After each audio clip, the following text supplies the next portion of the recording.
Hi friends, I love ফ্যামিলিতে আবার একটা ভিডিও নিয়ে চলে আসলাম। এই দেখো আমার ভাত রান্না হচ্ছে, এদিকে কড়া জেলে দিয়েছি। এবার কালকে যে চিংড়ি মাছের তরকারিটা করেছিলাম সেইটারই অল্প রেখে দিয়েছিলাম, সেইটা দিয়ে আজকে চচ্চড়ি বানাবো। শাকের চচ্চড়ি, চাঁপা লোটে শাকের।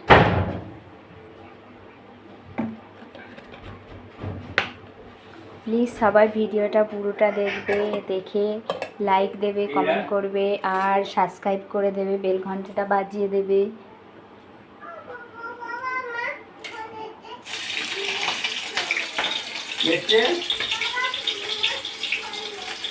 প্রচুর ছিটকাচ্ছে তেলটা।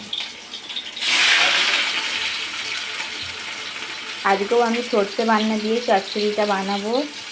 চচ্চড়ি হবে, পটল ভাজা হবে, করলা ভাজা হবে আর একটু আমার ছেলের জন্য টগা হবে। কালকে ডাল দিয়ে খেয়েছে, আজকে ওই জন্য সব রকম দিয়ে টগা বানিয়ে দেবো, মানে ঝোল। দেখো আমার চিংড়ি মাছগুলো ভাজা হচ্ছে।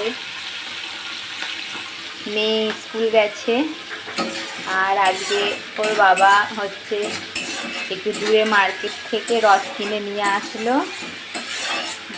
ছেলে রস টানবে, ছেলে মেয়ে, তারপরে আমার আরও যা এদের সব ছেলেরা রয়েছে, সবাই মিলে রস টানা হবে রসের দিনে।